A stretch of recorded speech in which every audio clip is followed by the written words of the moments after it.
Le petit prince avait connu une rose qui lui en avait fait voir de toutes les couleurs. Après son départ et lors de son voyage, il avait découvert d'autres roses, tout aussi jolies et qui ressemblaient en tout point à sa première rose. Lui qui la croyait unique, il était bien déçu. Mais en rencontrant le renard, il a compris pourquoi sa rose était si spéciale. C'est le renard qui lui a dit « On ne voit bien qu'avec le cœur. L'essentiel est invisible pour les yeux. » « L'essentiel est invisible pour les yeux, » répéta le petit prince, afin de se souvenir. « C'est le temps que tu as perdu pour ta rose qui fait ta rose si importante. »« C'est le temps que j'ai perdu pour ma rose, » fit le petit prince, afin de se souvenir. « Les hommes ont oublié cette vérité, » dit le renard, « mais tu ne dois pas l'oublier. Tu deviens responsable pour toujours de ce que tu as apprivoisé. Tu es responsable de ta rose. »« Je suis responsable de ma rose, » répéta le petit prince, afin de s'en souvenir. Dans un monde où la question de la mort est souvent taboue, où vivre un deuil signifie encore être jugé, provoquer de la gêne, de l'incompréhension, quand ce n'est pas de la pitié, la grande question est celle-ci. Comment des orphelins comme nous, qui avons vécu très tôt la mort d'un parent, qui ne voulons pas porter ce poids sur nos épaules toute notre vie, ni qu'il impacte nos relations actuelles, comment nous pouvons y donner un sens nouveau, construire des relations plus profondes, et surtout, comment nous reprenons le pouvoir sur nos vies. Mon nom est Johan, et bienvenue chez les Orphelins Résilients. Salut à toi, et bienvenue dans ce nouvel épisode des Orphelins Résilients. Aujourd'hui, je vais te donner les livres qui m'ont le plus inspiré, qui m'ont le plus appris sur moi vis-à-vis de mon deuil comme orphelin et sur mes relations. Ces livres, en fait, ils m'ont aidé à mettre du sens sur le deuil, sur la vie, sur les relations et sur l'amour. Et ça m'a montré aussi à quel point c'est important d'avoir des mentors et des exemples inspirants à suivre pour construire sa vie, comme un tableau, dessiner la vie dont tu rêves. En tout cas, moi, ça m'a servi pour définir précisément ce que je voulais et ce qui avait du sens pour moi, pour imaginer le couple qui me correspondait, remettre le deuil de ma mère à sa juste place et qui vienne plus parasiter mes relations. Donc le premier livre qui m'a vraiment impacté quand j'ai commencé à faire ce travail sur moi, c'est ce travail de développement personnel. C'est un livre qui s'appelle « Cessez d'être gentil, soyez vrai ». Et il a été écrit par Thomas d'Ansembourg. Thomas d'Ansembourg, c'est un psychothérapeute qui a une approche de la psychologie et de la psychanalyse, avec aussi une légère dimension spirituelle et un questionnement existentiel. J'ai découvert en fait ce travail donc sur la communication non violente, parce que c'est de ça dont il s'agit dans ce livre, par un ami en fait qui m'a parlé de cette approche, la communication non violente, et lui il s'en servait au sein de son association, pour justement gérer les rapports, gérer les intérêts des différentes personnes et ce que les différentes personnes voulaient. Et ce que j'ai découvert en lisant ce livre, c'est que c'était ça, mais c'était quelque chose de beaucoup plus profond de ça. C'était un vrai travail sur soi. Et donc j'ai rapidement fait une recherche et puis donc j'ai commencé à lire ce livre. Et ça m'a vraiment appris en fait le vocabulaire sur les émotions.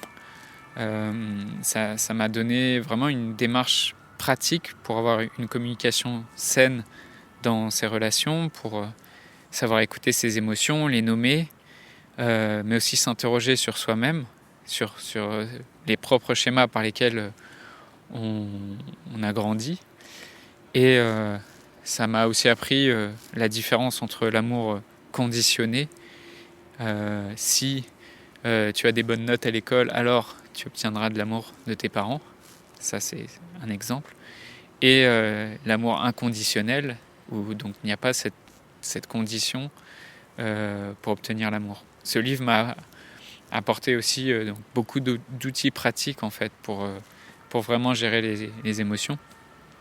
Et ça m'a inspiré aussi cette démarche spirituelle et ce questionnement de sens plus profond qu'apporte Thomas d'Ansembourg dans son livre, parce que c'est pas juste une approche psychologique. Et donc ça m'a amené vers ce deuxième livre qui m'a beaucoup marqué, qui sont les 4 accords Toltec de Don Miguel Ruiz. Don Miguel Ruiz, il a une approche beaucoup plus spirituelle, avec une dimension qui a l'air un peu plus mythologique, avec une petite histoire sur qui sont les Toltecs. Ce livre, quand je l'ai lu pour la première fois, c'est un livre que j'ai pris à la bibliothèque. Et au moment où j'emprunte le livre, la bibliothécaire en fait a tout de suite voulu me dire que c'était un bon livre, que ça l'avait impacté et que ça l'avait fait grandir. Et en tout cas, elle a vraiment tenu à m'en dire du bien, et donc forcément ça a renforcé ma curiosité. Et je dirais que en fait, ce livre, Les 4 accords Toltec, c'est vraiment un précis de savoir-être et de savoir-vivre, avec des concepts qui sont résumés autour de 4 principes. Donc ces 4 principes, c'est donc les 4 accords Toltec, que je te résume rapidement, mais vraiment je t'invite à aller aussi lire ce livre. Donc ces 4 accords, c'est que votre parole soit impeccable. Quoi qu'il arrive, n'en faites pas une affaire personnelle. Ne faites pas de suppositions. Et faites toujours de votre mieux. Et donc dans ce livre, il y a une approche vraiment plus spirituelle et qui déconstruit beaucoup plus de choses, avec un travail sur les pensées, avec aussi une dimension pratique, un travail sur la façon de percevoir le monde et les relations. Et il y a un concept qui m'a vraiment beaucoup parlé dans ce livre, qui fait beaucoup écho justement à la question du deuil et à ce que c'est qu'être un orphelin. C'est le concept de l'ange de la mort en fait. Et l'ange de la mort en fait, c'est le fait de se rappeler chaque jour ou fréquemment en tout cas, qu'on est mortel et que à tout moment ça peut s'arrêter, que tout ce que tu as comme bien, tout ça, la mort peut venir te l'enlever. Et le fait d'accepter cette condition de mortel et de s'en servir, ça aide à prendre les meilleures décisions, à prendre les décisions les plus en adéquation avec ta vraie envie. Et c'est quelque chose qui a vraiment fait écho, parce que moi, ma grand-mère, donc la mère de ma mère qui est morte, elle m'a vraiment dit qu'une des forces de ma mère, c'était qu'elle n'était pas obsédée par cette peur de mourir en fait, et qu'au contraire, même si elle avait peur, en fait, elle a cherché à se dépasser, elle a cherché à faire du ski, à construire une maison, à se lancer des défis aussi. Et donc je pense vraiment que en tant qu'orphelin, c'est cette conscience de la mort qui nous pousse aussi à mieux profiter de nos proches et à donner du sens à nos vies. Donc je t'invite vraiment à aller voir ce livre aussi des 4 accords Toltec pour ce principe de l'ange de la mort. Le 3e livre qui m'a vraiment impacté, il s'appelle Conversation avec Dieu. Et il a été écrit par Neale Donald Walsch, qui est un écrivain et un conférencier américain. Et pour moi, il y a vraiment un avant et un après la lecture de ce livre, par rapport à la question de la spiritualité et par rapport à la question de ce que ça peut représenter Dieu. Tout de suite, je veux faire une précision par rapport justement à ce mot Dieu qui est dans le titre et qui est évidemment la trame du livre, parce que c'est un mot qui peut en rebuter certains, particulièrement en France, parce que dès qu'on évoque le mot Dieu, on évoque tout de suite les religions et toutes les histoires qu'il y a autour des religions, les conflits qu'elles ont créés, les règles qu'elles imposent. Mais dans ce livre, en fait, la définition de Dieu, elle est largement différente par rapport à celle que tu peux trouver dans des religions et par rapport à ce que tu peux entendre dans des discours religieux. C'est quelque chose qui est beaucoup plus personnel et qui, alors c'est sûr, va revisiter aussi certaines choses de la Bible. Je t'en dis pas plus par rapport à comment Neale Donald Walsch il approche cette question de Dieu. En tout cas, moi, c'est quelque chose qui m'a beaucoup aidé justement à remettre aussi la spiritualité à sa bonne place, quoi, à une juste place, et pas juste avoir un jugement qui consiste à dire non, c'est n'importe quoi, ou non, les religions, où ça va forcément emprisonner les gens.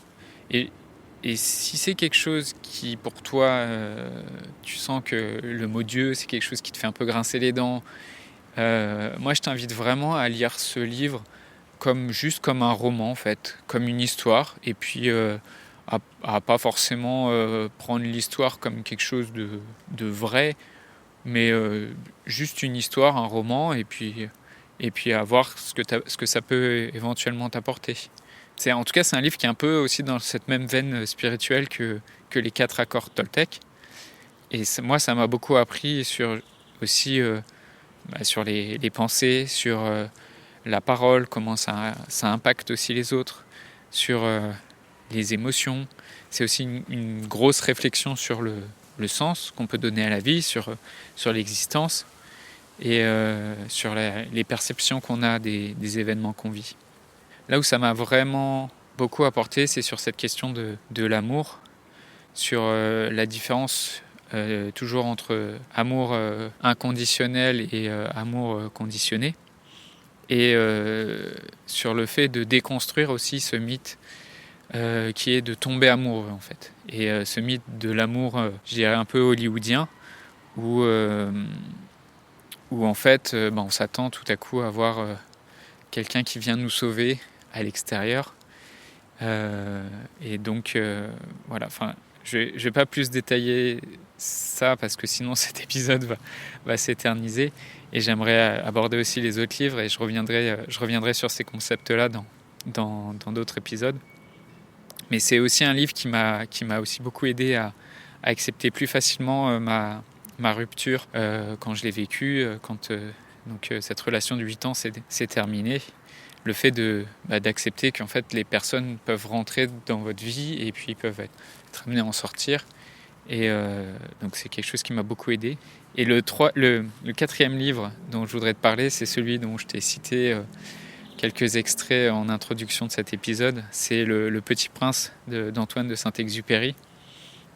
Alors c'est un livre que j'ai lu quand j'étais enfant, mais c'est un livre que j'ai vraiment compris et dont j'ai vraiment compris le sens et la profondeur de l'histoire.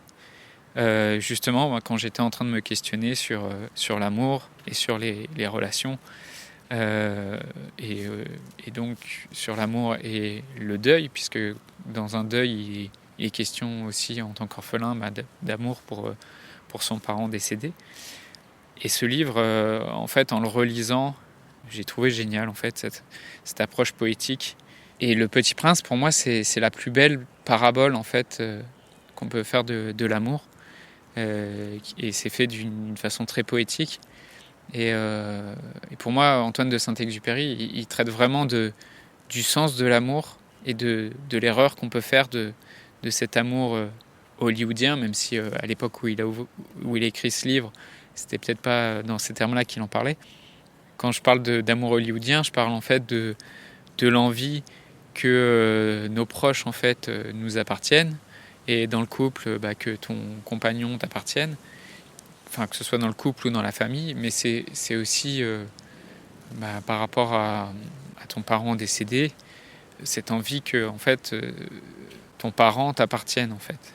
Et en tout cas pour moi, ça m'a donné beaucoup de force en fait de mettre du sens en fait sur ce que c'est que cette particularité dans l'amour, et de ne pas attendre que les gens soient là pour répondre à nos besoins. En tout cas, ouais, ça m'a aidé à mettre beaucoup de sens sur ce que c'est que la particularité dans l'amour, parce que ce qu'il raconte dans cette histoire avec le Petit Prince et ses roses, c'est que c'est pas parce que cette personne est spéciale que tu passes du temps avec, en fait.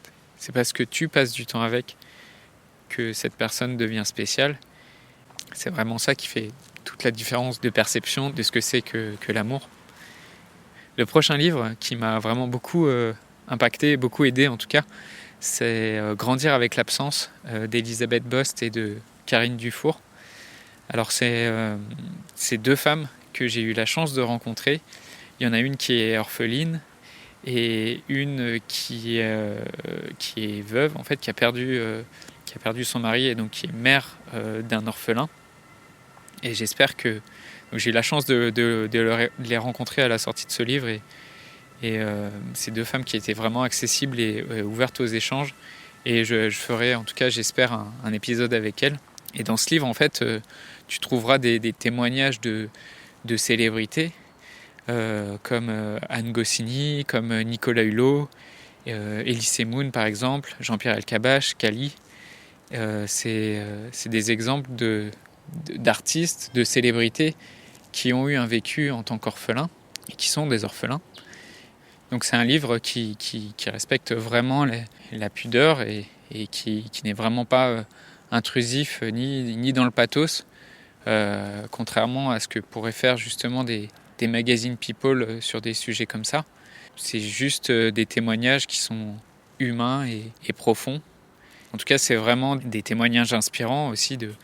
Et je trouve que c'est quelque chose que j'aurais beaucoup aimé avoir quand j'étais petit, d'avoir des gens qui témoignent et des gens qui ont vraiment une vie inspirante en fait, et pour qui la vie démontre en fait qu'ils ont réussi à dépasser ces souffrances et racontent leur ressenti avec beaucoup de pudeur, beaucoup de sincérité.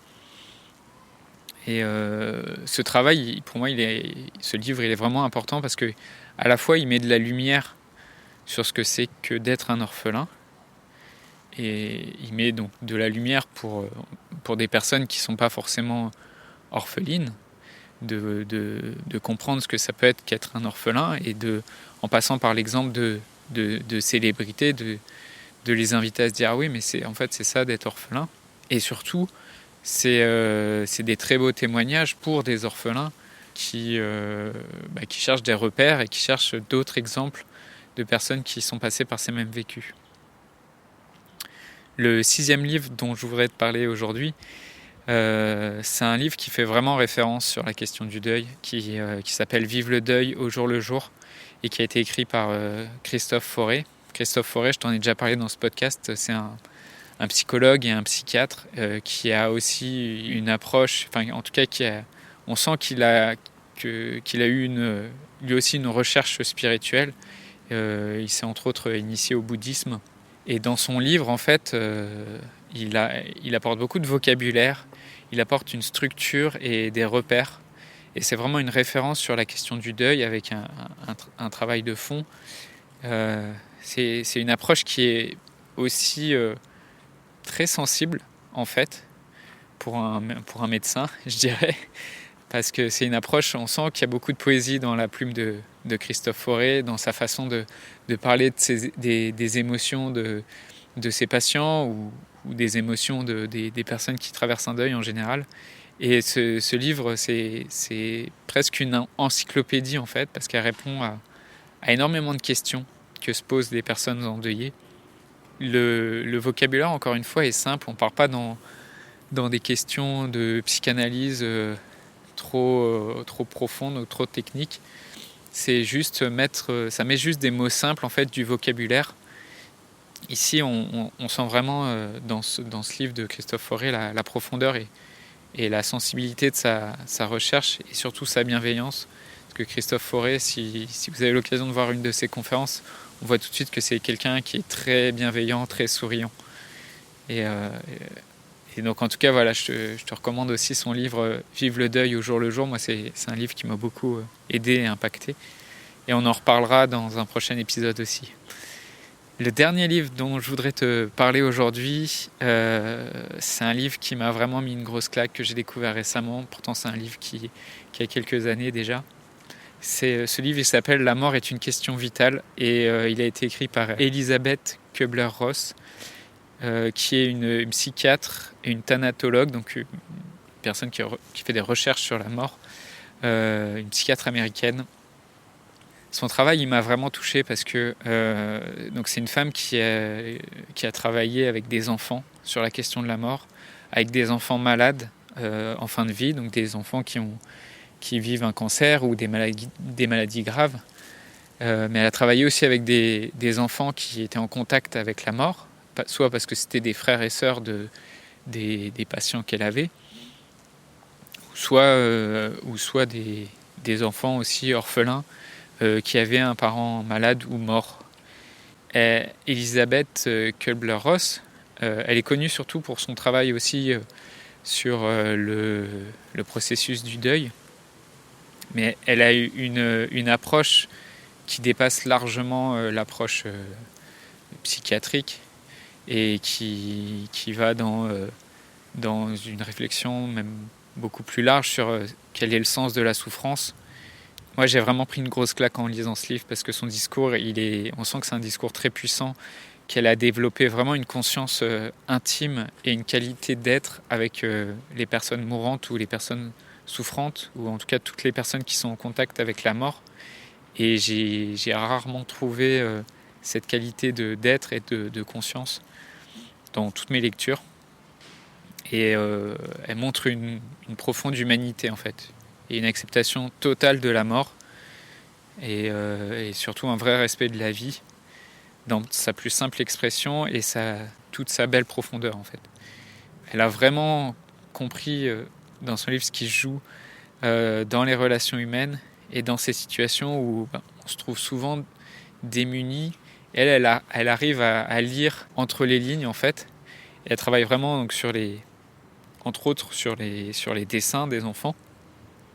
Et en tout cas, je t'invite vraiment, encore une fois, à découvrir ce livre qui s'appelle « La mort est une question vitale » d'Elisabeth Kübler-Ross. Voilà, il y a vraiment beaucoup de références que j'aimerais te partager. Ici, je voulais te donner celles qui m'ont le plus impacté. Alors évidemment, tu retrouveras tous les détails et les références de ces livres dans la description du podcast. En tout cas, pour moi, c'était vraiment important dans cette recherche, dans ce travail sur moi, de me former, de lire des livres, parce que c'est quelque chose qui m'a apporté beaucoup de clarté, qui m'a ouvert des portes, et qui m'a fait surtout m'inspirer de personnes, parce que j'ai découvert ces personnes qui avaient cette approche et cette ouverture d'esprit et cette conscience par rapport à la mort. Je sais qu'aujourd'hui, sans cette démarche de formation et d'apprentissage, je serais sûrement resté avec mes problèmes, où j'aurais continué peut-être à m'appuyer sur des conseils d'amis ou de proches qui ne sont pas forcément les plus renseignés ni des experts sur ces questions. Et donc j'ai vraiment beaucoup de gratitude d'avoir découvert ces livres, et c'est pour ça que je te les ai partagés aujourd'hui. Et toi, est-ce que tu as des livres qui t'ont inspiré par rapport à ton deuil, que ça soit aussi dans les romans, dans des essais ou dans de la philosophie? Je te propose de venir les partager avec nous dans le groupe des orphelins de Résilients. Viens nous partager tes coups de cœur. Je voudrais te remercier d'avoir écouté cet épisode, et j'espère sincèrement que ce que je t'ai partagé aujourd'hui t'a aidé. Si ça t'a aidé, alors assure-toi de le partager avec quelqu'un d'autre qui en a besoin. J'ai créé récemment un groupe Facebook qui rassemble des orphelins ayant pour mission de partager leur expérience et de s'entraider. Ce groupe s'appelle Orphelins Résilients et l'accès est gratuit. Tu peux retrouver tous les détails pour rejoindre le groupe dans la description du podcast. Orphelins Résilients, c'est une communauté d'orphelins entreprenants, audacieux, ayant réellement envie de faire une différence dans leurs relations auprès de leurs proches et avoir une vie de couple inspirante. Dans ce groupe, tu retrouveras des interviews d'experts et d'artistes, des questions-réponses, des lives et des méditations, et surtout un groupe d'orphelins motivés, courageux et bienveillants. Donc je t'invite à rejoindre le groupe dès maintenant, c'est l'endroit dans lequel je partage le plus de contenu en ce moment. Le podcast Orphelins Résilients, c'est un nouvel épisode tous les jours du lundi au vendredi à 8h. Merci encore pour ton écoute. Je te laisse découvrir le sujet du prochain épisode. À très vite. Dans le prochain épisode, on s'intéressera aux différentes étapes du processus du deuil.